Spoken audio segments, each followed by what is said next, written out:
It's interesting because technically we're still in the writing process, though I guess when people are listening to this, it will have come out already. So there's still some polish that needs to be applied to it. So let's maybe talk about it elliptically and maybe in this sort of in-process sort of way. Because I think that the broader topic is one that, we've riffed on in various ways. It's not like it's just tied to the Friday essay. It gets to like a fundamental question that I think will be of interest to all of our listeners, right? I guess the subject is American exceptionalism in a weird way, right? Yeah. It's the real challenge of it is, at least to me as I was writing the essay, let's say it's about American exceptionalism. I guess what's behind the essay is this kind of realization that's been sort of slowly dawning on me. And I think maybe the way to put it is that if you had asked me before 2008 and said, there's a really big financial crisis coming, and it's really going to shake things up both in the United States and Europe, I would have said, well, good Lord, the U.S. is really screwed. I really, wish my life wasn't tied to here because, Europe's got the social safety net and it's, an advanced social democracy. And, once like a huge crisis, like one that with echoes of the Great Depression hits, I sure would prefer to be in a place where, my sort of livelihood and security and, that's what the social safety net is for, that it's all there to sort of take the edge off it. And then 2008 happened and the US recovered in a few years. And the European Union, to just, not even talk about Europe, but talk specifically about the European Union and the market there, it took a full 3 years for unemployment to get to the level of pre-crisis. Unemployment was higher and is persistently higher in Europe than the United States. And youth unemployment never really recovered to the levels before COVID hit again. And then if you had asked me, even as COVID was sort of taking its toll, if you had asked me even last year, you and I, as you said, have been going back and forth about this, about, the relative things. And we have been, I think, reasonably bullish on America. But I still think last year I would have been surprised by how things are looking right now. If you had like taken me back, I had felt like there are sort of inborn advantages to the United States, but that it wouldn't quite play out this way. And I think it's still too early to tell how it's going to play out, but the United States is doing super well. And I guess the sort of thing that struck me that like impelled me to write this Friday essay is this idea that like I've never considered myself like a Reaganite or like a Randian, like libertarian type person. And, I've done my fair enough reading of, what's his name? Road to Serfdom Man and all these philosophy types who are basically, talk about emergent order and the real virtues of this sort of stuff. Hayek, of course. Sorry, I literally couldn't think of his name right there. But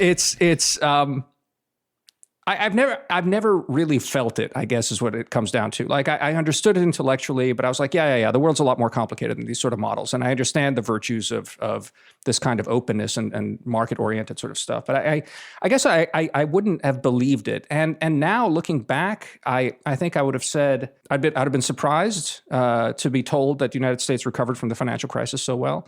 And looking ahead right now, I think there's something that will impel the United States to even recover from this latest crisis and really outstrip most other advanced Western democracies in the recovery here. I don't think it's an unalloyed good, and I guess I'm sort of trying to grapple with that in the essay, like what that is and how to sort of like put your finger on it in what is basically 1,000 words. You can't really get into too much detail. Are you saying that Hayek was right or that he was wrong or that he was both? Well, I'm saying that having read Hayek in the past, I would have said something along the lines of like, it might be right in theory, but, in practice, it's a lot more complicated. There are many more variables. And I guess I'm struck now in practice that at least something of that is proving to be more obviously true than I would have given it credit before. Yeah. At the same time, though, it's interesting that one of the reasons that we're recovering from the COVID recession and the past economic crises more quickly is because we're willing to put in a lot of stimulus into our economy. The Fed is doing quantitative easing, it's providing a backstop, so on and so forth.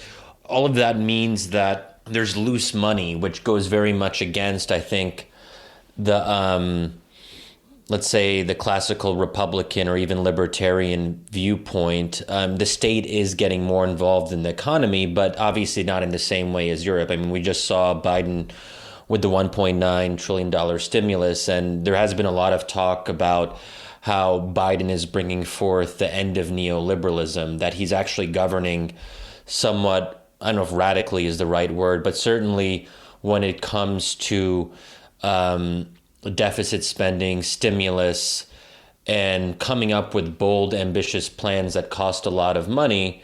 That's really at the heart of why we've been, and you do talk about this in your piece, that where Europe responded to crises with austerity, and I think that people will have to look back at the austerity craze with the whole, I forget what, maybe there was some like catchphrase for it, Greece leaving the EU, and all the pressure that was put on them, and the days when that was the number one political story.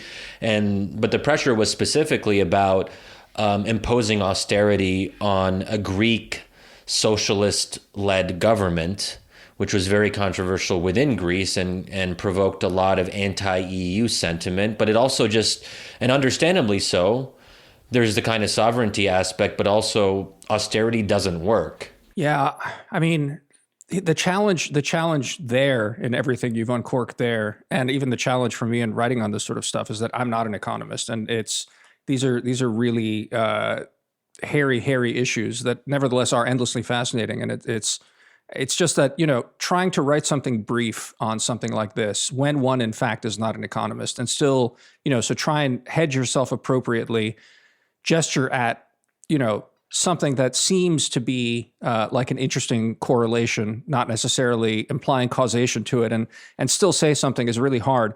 On the Europe stuff, and even on this question of loose monetary policy, I really would recommend both to you, Shadi, but certainly to our readers. There's a couple of days ago, Adam Tooze wrote another, just sort of like one of his periodic barn burners. I mean, I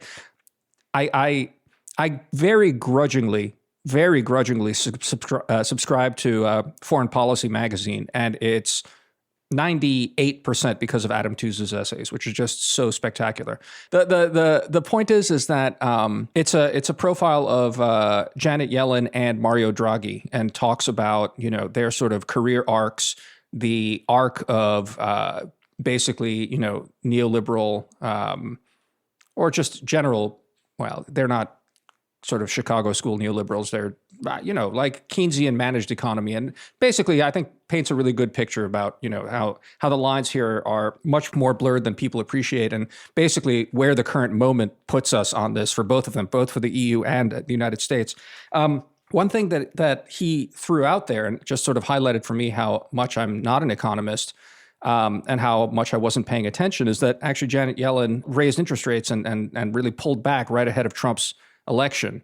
I mean, I vaguely remember Trump railing and ranting against, the Fed, and I believe he had some, pretty thinly veiled anti-Semitic jibe against her and Lloyd Blankfein, and I forget someone else at the time. But it's interesting that, that there was actually a pullback ahead of Trump, and that, in 2015, Tooze sort of argues that, in fact, manufacturing and a lot of these other sectors were hit pretty hard, sort of paving the way for Trump, and that Bernie himself was ranting and raving against Yellen at the time.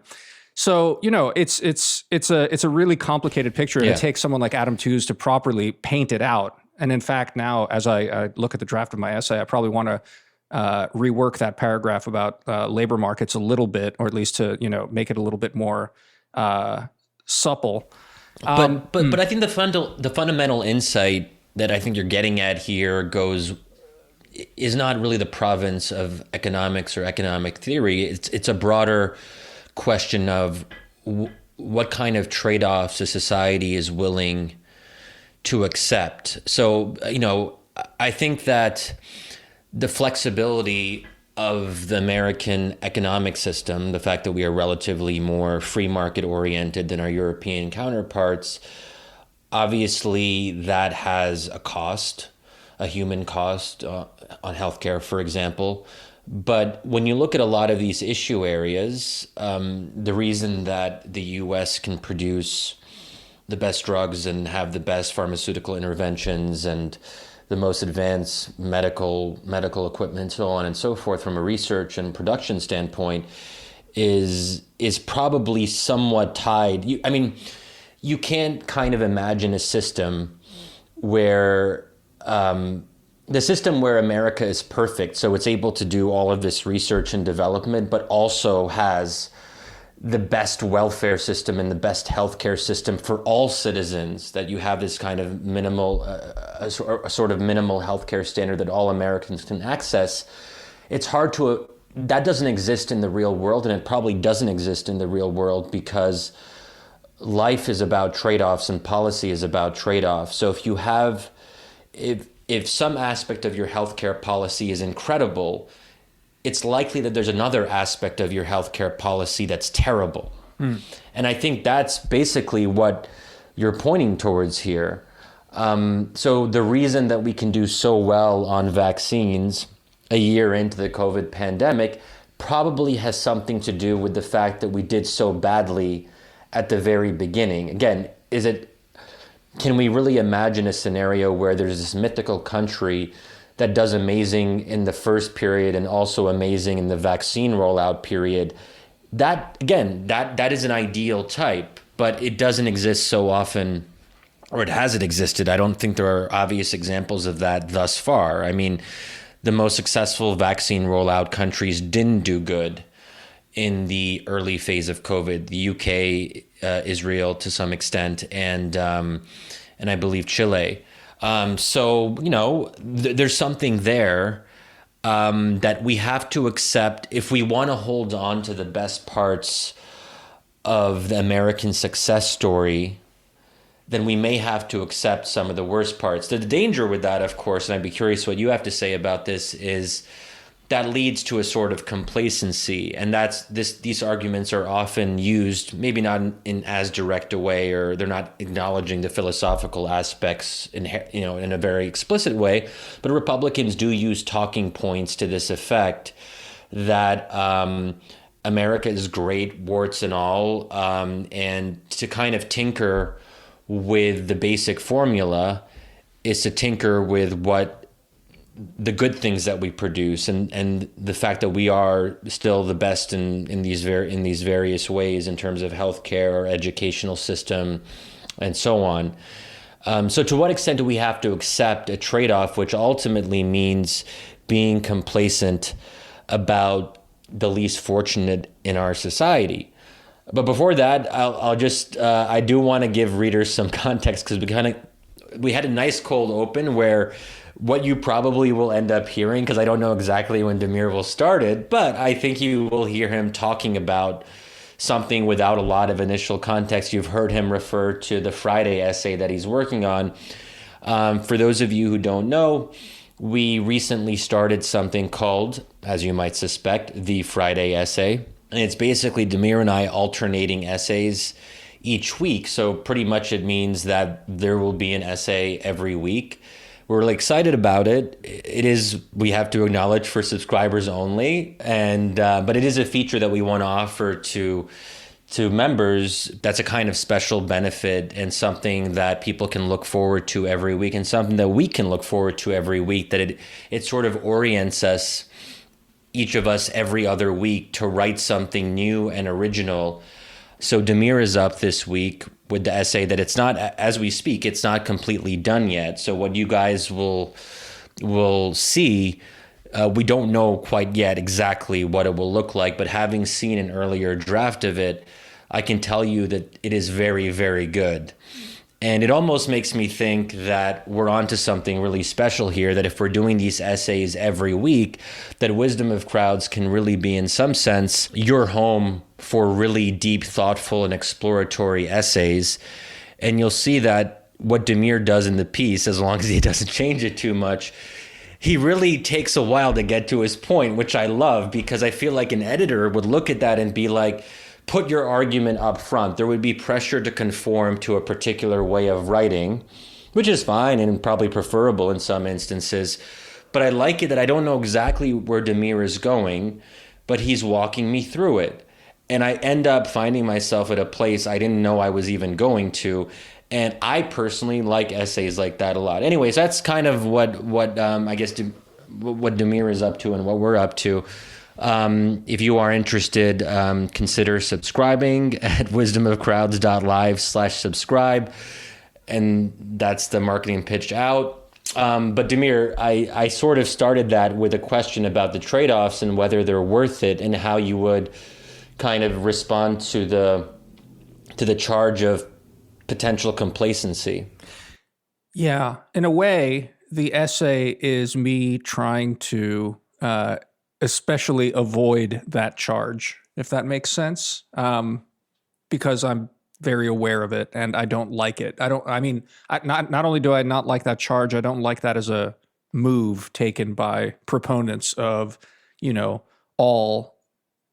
all of these, what I would say are positive externalities of what America often, I think, is pilloried for, being deficient at. I guess that's the best way to sort of describe what I'm getting at the essay, is that there are many things that we would like to change about America, but it's important to recognize that some of them have externalities that I myself haven't appreciated. I guess that's the most succinct way to put it. But there's something else you said, though, Shadi, that I think is also on point and is something I haven't resolved.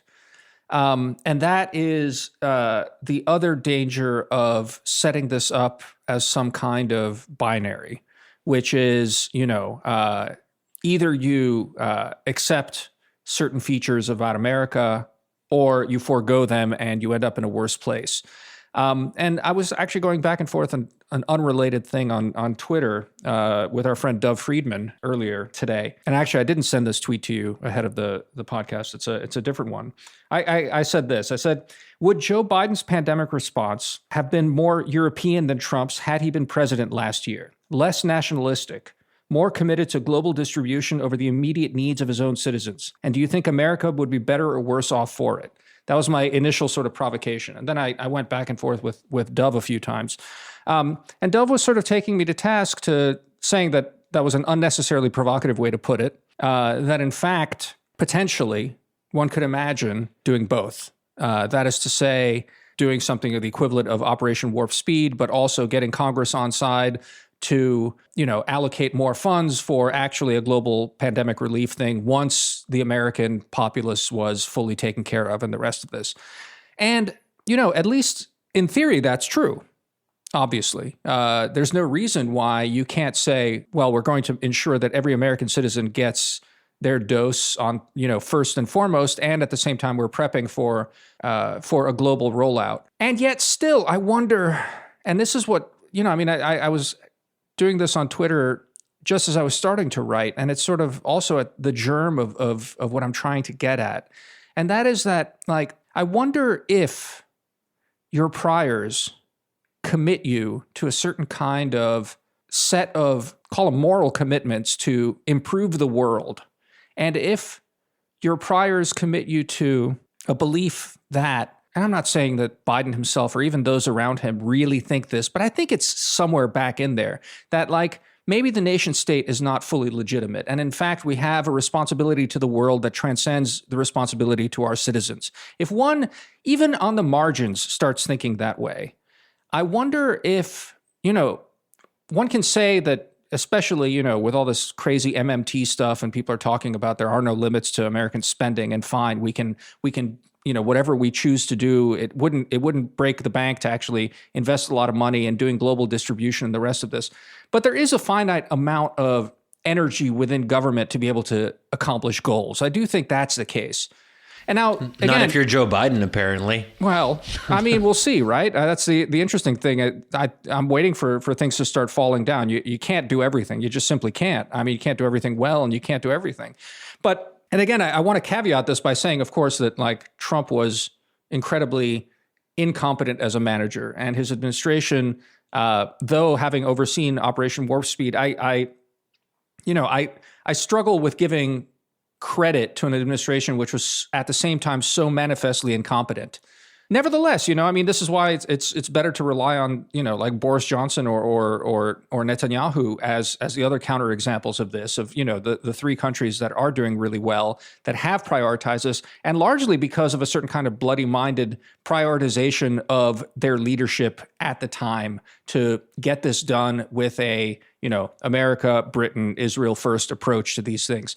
Now, maybe I'm overstating that, and Dov was taking me to task for being like unreasonably provocative and overstating that fact. Maybe we can, talk nice while still being selfish enough to ensure that, the rollout really does prioritize America. And, I mean, listeners might disagree that that's actually morally abhorrent and we shouldn't do that. And we should actually all be in this together because we're all one happy family on the world. I mean, I have a lot of problems with that, but it's a fine standpoint to take. But I do think that while one can imagine that we can be better, and it's not a binary choice, I do think that there is something there that trade-off I'm trying to sketch out in the essay is real enough. And even if it's not like an on-off sort of thing, either you are more selfish and have positive externalities, or less selfish and fewer positive externalities, even if it's a scale, it's real, I guess, is what I'm getting at. And where one falls on it matters. I guess that's my answer. So on the counterfactual, if Biden was president last year, well, first of all, Democrats would be more comfortable with nationalism if Trump was never elected in the first place. So in the counterfactual history, we have to account for the fact that Biden wouldn't be coming to power as a response to Donald Trump. So you would have, so there would be, I think, more, and it seems that Biden is relatively comfortable prioritizing Americans anyway, even after Trump, but perhaps the Democratic Party more broadly would be probably less woke. I could be wrong about that. And just more traditional, more center left, less pressures from the grassroots left base, so on and so forth. So there could have still been a comfort with prioritizing Americans over the rest of the world, which is obviously an oversimplification. But even putting that aside, I do think it would have been, just by virtue of being a Democrat, you have to take into account regulations more. Also, as someone who is a creature of the system, an institutionalist, all of that would have made Biden and the team around him more deferential to regulators.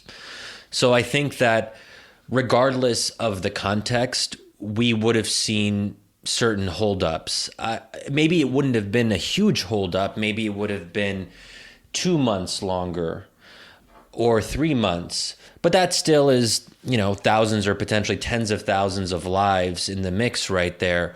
So I think that Trump does even if it, I mean, regardless of what Trump's intentions are, I don't think Trump was waking up and thinking, oh, I want to get a vaccine as soon as possible because I love saving the lives of Americans and I value that more than anything else. But I think the outcome of Trump's, like as you described it, his bloody mindedness, the idea of, America should just get this shit done and forget about the rules and regulations and the norms of how we've done vaccines in the past. Trump doesn't care about any of that. He's not aware of any of that. So he went to people and he said, let's just get this done as soon as possible. I don't want to hear anything about it, So I think that I'm persuaded when it comes of that case. And I think that the correlation here is unmistakable. So as you said, Boris Johnson, Bibi, Donald Trump, and the fourth, and I had to check it because I don't really know much about Chile, but I was curious. I presumed, based on our sort of budding hypothesis, that the president of Chile would be a right-winger if they've done so well on the vaccine rollout. And it turns out that the answer is yes. Which is interesting. Right. The counter, of course, and I think I said this to you privately offline, is Bolsonaro, who's, a raging right-winger in the mold of Trump, and Brazil is a dire failure, which just points to, I think, the kind of the complexities in all of this. And again, it's important to note that I am also in the essay trying to not lay this on the solely at the feet of all you need is a bloody-minded leader who is willing to do whatever it takes to, get things done for his country, never mind the international community. That's not exactly the argument.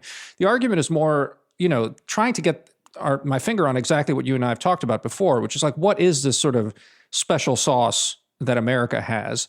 And I guess the thing that's most provocative to me is that, like, the hook for the essay basically is this question of resilience, which, in Washington, D.C., it's like you're just barraged with these catchphrases that just sort of come out. And then, like, we're all just talking in terms of this catchphrase. We've just gotten out of it talking about disinformation. Everything's disinformation. It's just this goddamn word that just everything you talk about sort of gets passed through this filter in this town. And so, I don't think resilience is really caught on in the same way, but it exists in this town. And I predict, especially after COVID and, the looming climate catastrophe, et cetera, that resilience is going to be one of those things that just sort of dominates discourse here. But it's funny because resilience is tied, in my mind anyway, to a lot of this sort of, I don't know, the same kind of impulse of global comedy and comity, see, not comedy, comity, and this idea that cooperation, global cooperation, is the only way to tackle global problems, and that there's a moral imperative for us to come together as human beings in the world to really tackle the big challenges, and I guess the thing that's sort of, I don't know, just interesting to me is that how much that may well be false, as demonstrated by America. I guess that's the other sort of sub-thesis that I'm sort of wrestling here with this essay. Does that make sense? Yeah, it does. It does. Before I forget, I'll just note that the Chilean president is not just on the right, he's also a billionaire businessman.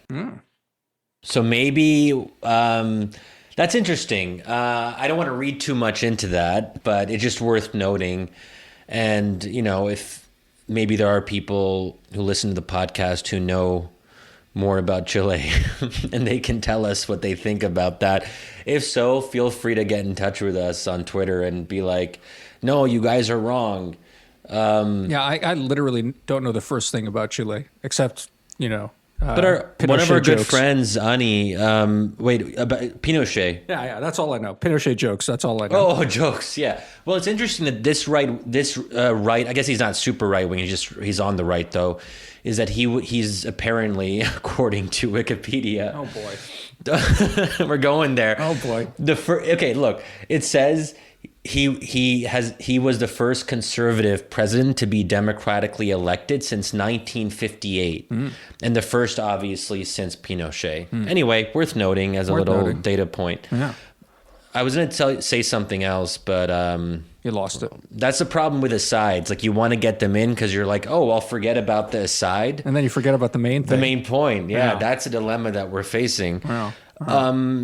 Well, I think also, I don't know if this totally coincides with your point, but it's just worth noting because it's something I've focused on more, which is, and I think we talked about this on the podcast last year at some point, that one reason that the U.S. is better at integrating immigrants is because of its weaker social welfare system, that because the state is less involved in immigrants' lives, and in some sense, there is more pressure on immigrants to be very entrepreneurial, really from the start. They enter the U.S.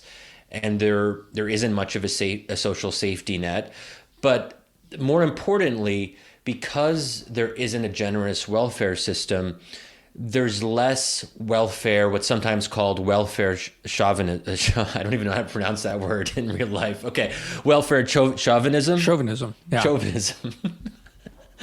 That there's less welfare chauvinism because it's not as if these people, you hear this from Republicans, but it's not actually true. You're not actually very angry at people, immigrants, for sucking up I guess people are, but it's just not as true as it is in Europe, that the economic aspects are a little bit different. I mean, I'd probably have to look back at some of the studies on this, but from what I recall, there have been some academic arguments to this effect, this tie between immigration, also flexibility of the labor market, and a generous welfare system. The generous welfare system has the effect of creating resentments around who has access to the pie. I mean, in Norway, for example, everyone's fine with a very generous welfare system because everyone used to look like everyone else, and there was a sense of trust that was built into the system that you're sharing the pie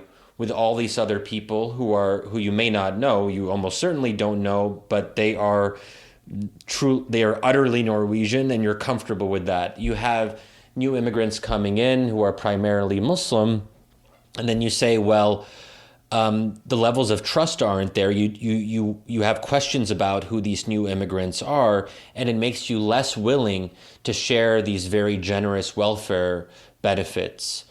And that undermines really what's at the core of the modern welfare state. That tension between immigration and the welfare state just simply isn't really present, certainly not in the same way in the U.S. Yeah, we just take it out on our black people on welfare. That's how we take care of that, because they look different and they're on the welfare. And this is what led to Bill Clinton and all that welfare queen stuff that shaped things. Yeah, but it's interesting. 90s. You sort of, what you said, it's not tied to immigration specifically. Obviously, it's different and it's extremely bad. And I think luckily we're moving away from that kind of rhetoric, at least on the left. It's interesting that it was Bill Clinton and his people who were indulging in this kind of narrative in the 90s. The 90s must have been a weird place, man. Yeah, man. I remember it. Music was good, though.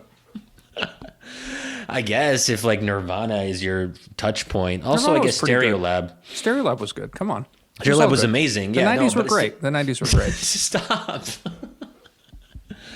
Musically. Yeah. One thing I wanted to bring up with you, and I think that you shared a tweet with me earlier, and I guess it fits into this broader conversation about the European model. And I'm also reminded of a dinner gathering that we were a part of last week, where I think someone made a joke, but then I said something like, well, it wasn't a joke because I think it was partly a serious conversation, but we were just reflecting on how bad COVID is in Europe, because we had a friend who had recently come from some unnamed European country. I can't even remember where she came. Oh yeah, sorry, Germany. Yeah. Yeah.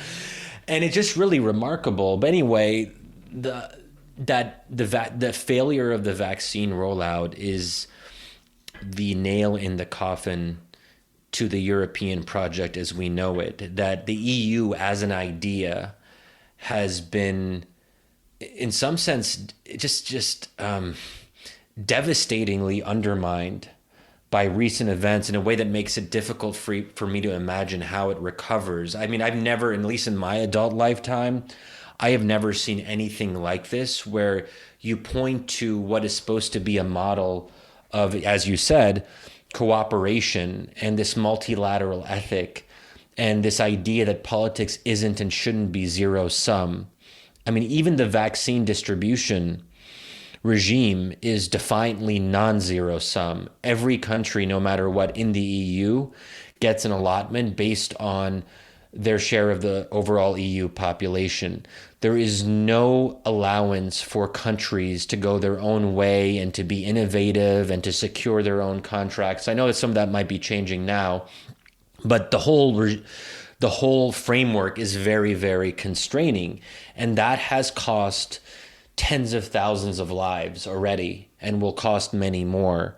And it's hard to look at that and to come out of it with anything but the conclusion, especially if you look at the success of the UK. Obviously, the UK up until quite recently had a very high, it still does, but now it's sort of converging with its European neighbors, its per capita death rate. But my guess is that when this is all done, I don't know when that will be in continental Europe, 6 months, 8, who knows how long it'll take. We will actually see an interesting divergence where the UK started off as having the worst per capita death rate, at least through most of the early period of COVID. When this is all done, we might see countries like France actually eclipsing the UK. And, when you see that, I wonder how people are going to take that and process that. But I think there's a lot of pride in the UK right now that they've been able to do so well so quickly. It's been really remarkable. And like, people are learning lessons. They're processing this. And I don't know what other conclusion you can reach. I know there are defenders of the European project who are finding ways to rationalize the failure. But I think that in trying to rationalize the failure, there's a kind of a patheticness to those efforts, because it seems so contrary to reality as we see it. The world, anyone who's paying attention can see what a disaster this has been. And it calls into question the whole idea that you can have a supranational body that doesn't prioritize its own citizens because it doesn't have its own citizens, because there aren't citizens in the traditional sense. I guess just, as a sort of professional, semi-professional Europe watcher, as someone who's not just because my parents are over in Croatia, but I, try and keep in touch with people over there. And, whenever I'm on a call with anyone, just sort of try and take a sense of the temperature of what it's all being experienced like over there. I'm still a little more careful than that to declare that the nails are being driven into the project.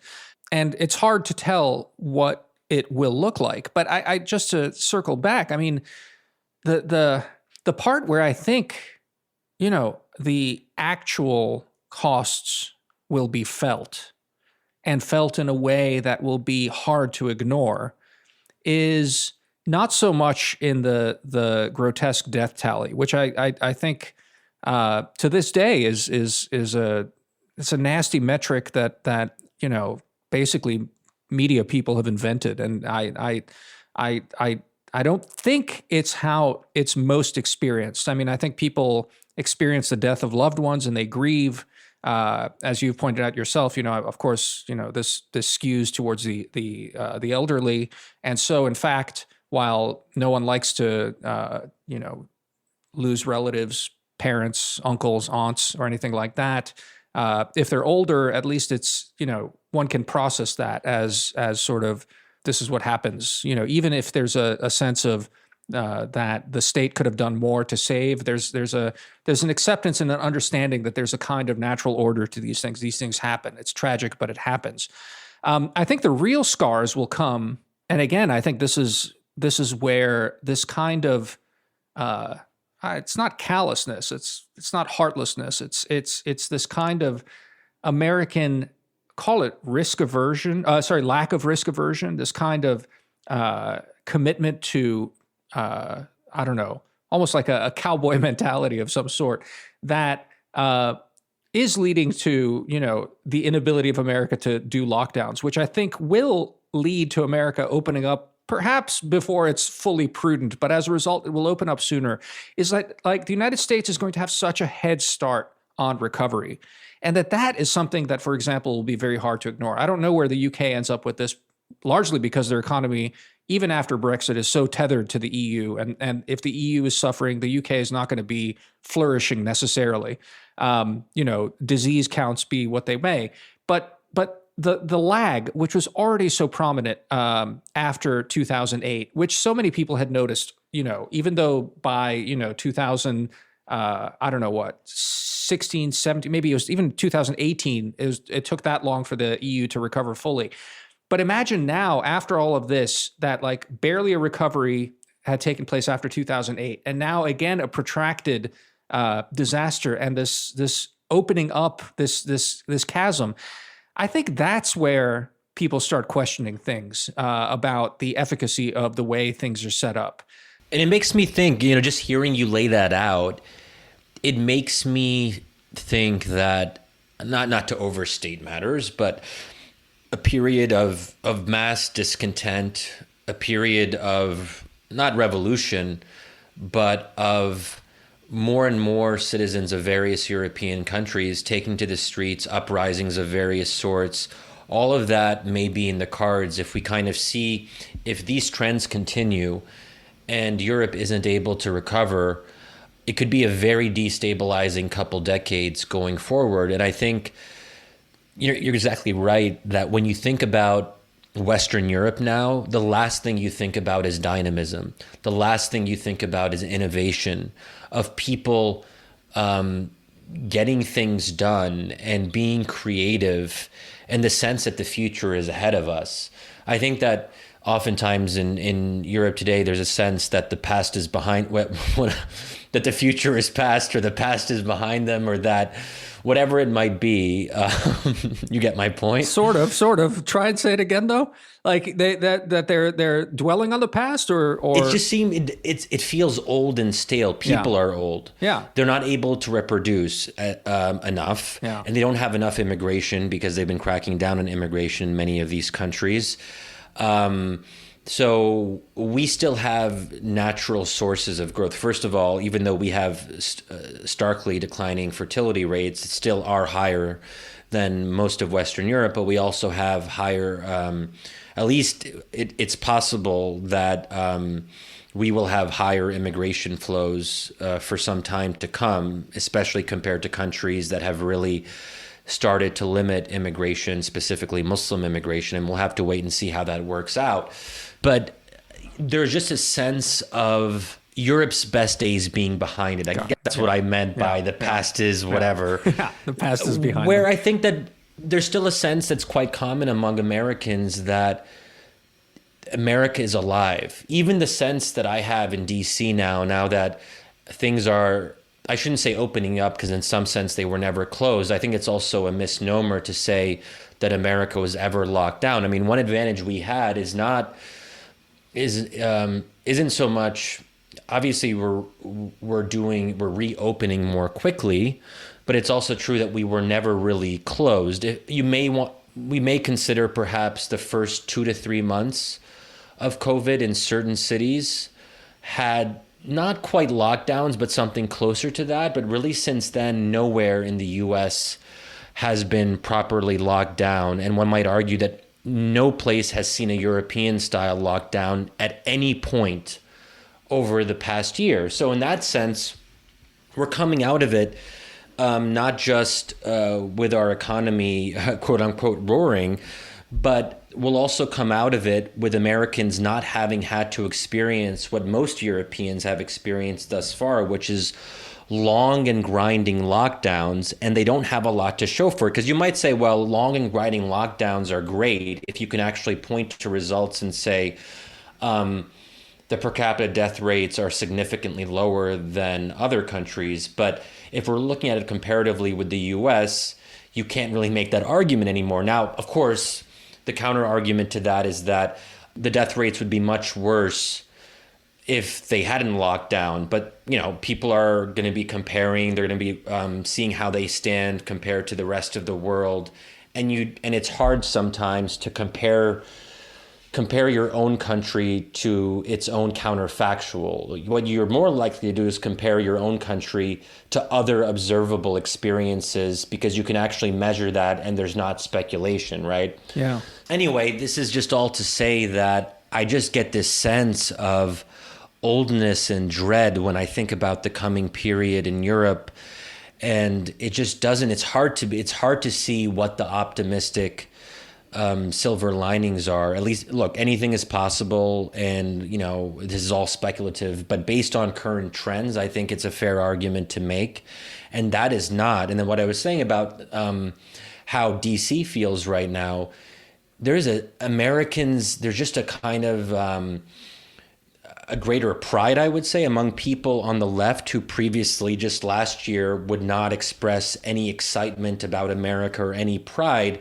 Obviously, it's still constrained, but there's a sense of Biden is bringing us back. America is back. We are reopening. This is going to be the roaring 20s. That is the sentiment of optimism and pride that I hear nonstop now, including from previously very America skeptic leftist types who didn't like saying very nice things about their own country. And countries are ultimately about what their citizens feel. And right now, it's really worlds apart. So I'll say just as maybe a final plug for Adam Tooze's latest essay in foreign policy, and maybe his argument is a little overdrawn. It's not maybe as overdrawn as mine. It's very different, but like he makes the case in juxtaposing Mario Draghi and Janet Yellen as two people with very similar career paths, with very similar commitments, professional, intellectual commitments. He sets up a stark sort of, I don't know what, narrative, say, about maybe the limits of their worldview and basically the world that worldview has built.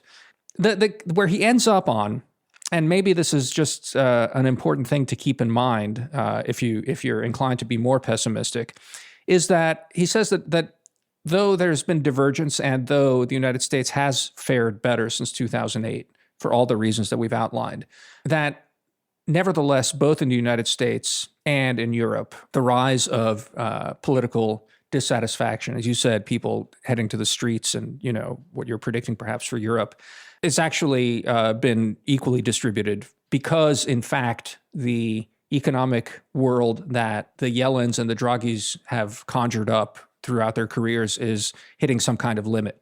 And that while, again, Draghi is going to be quite constrained in what he can do in Italy right now, Janet Yellen and, by extension, the Biden administration are making an enormous bet that this super stimulus now, plus perhaps a longer-term vision for whatever they can pass on the infrastructure stuff that's coming next, that this will basically transform the U.S. economy in a way that will assuage and or cure most of the ills that have basically yielded up economic populism, that have yielded up this like deep discontent with liberal democracy. And it's interesting. I mean, I think Tooze is a smart enough and a good enough writer to actually sound a skeptical and somewhat pessimistic note about that. That in fact, this is just basically one last, perhaps most powerful blast from the fire hose of things that have worked in the past before. But if sort of the agglomerating doubts about the wisdom of the way things are organized right now,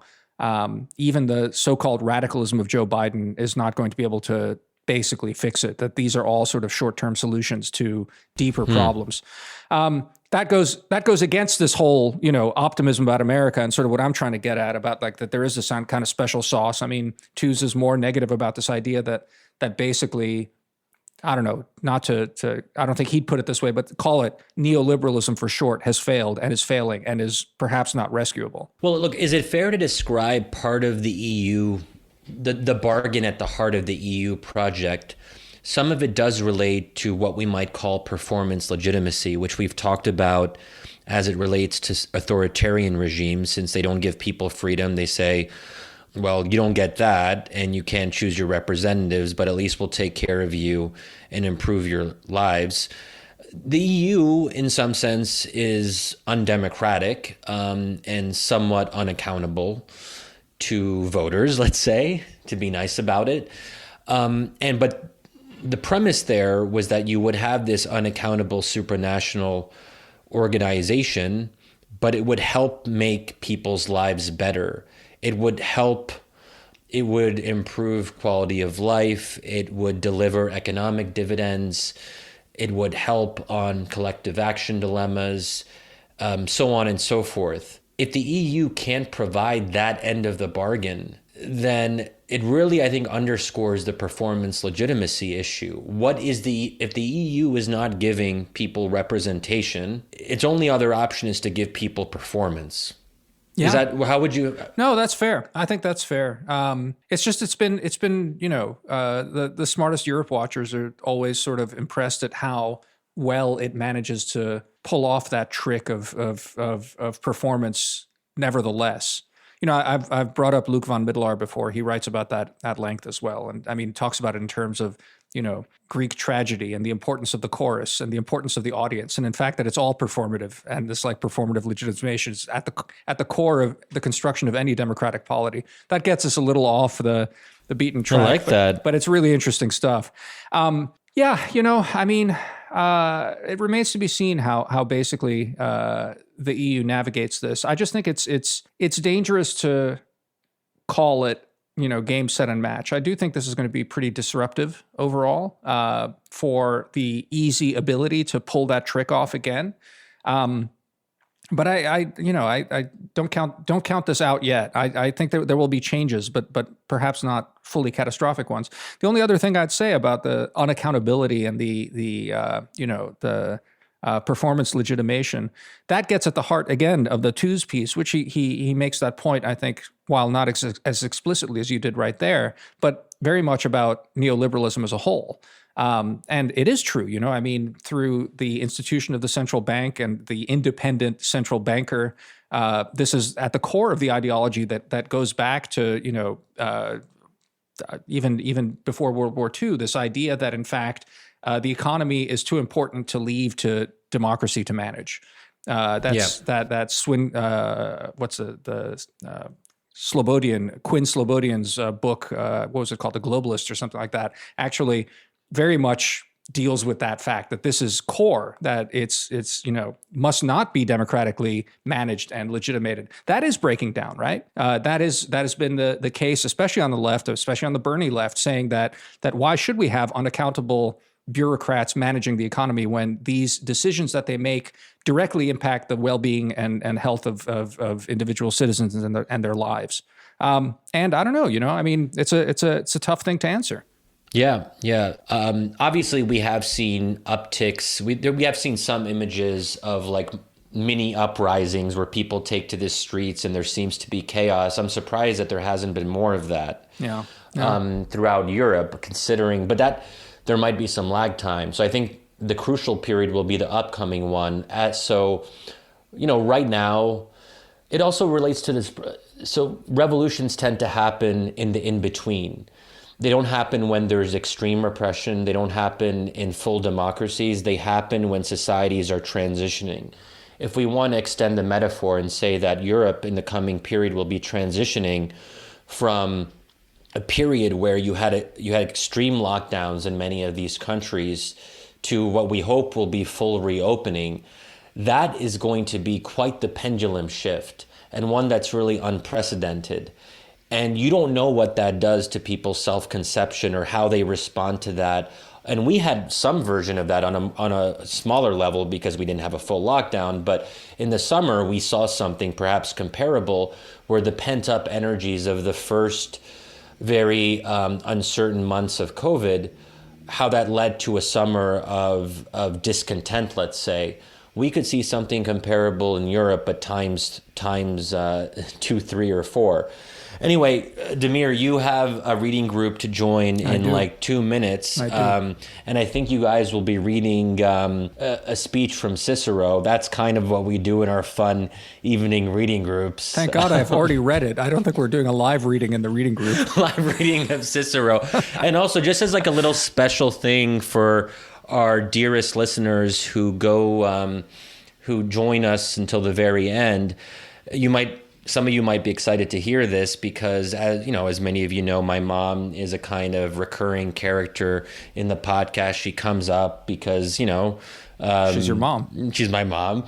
And she's actually right here. So I'm recording in my little office area. And then my mom is like right pretty much, I can't see her because I have a door closed, but she's basically right next to me as we speak. And then Damir will be coming over later to meet my mom for the first time. My mom was like, hey, it'd be cool to meet Damir. I've been hearing about him for such a long time. And she's like, I listen to his voice pretty much every week. So my mom feels like she knows Damir, even though she hasn't met him. And now they'll meet for the first time. So that'll be cool. Super, super exciting. We're really looking forward to it. Yeah. Okay, Damir, have fun at your reading group. All right, man. Talk soon. See you soon. Bye.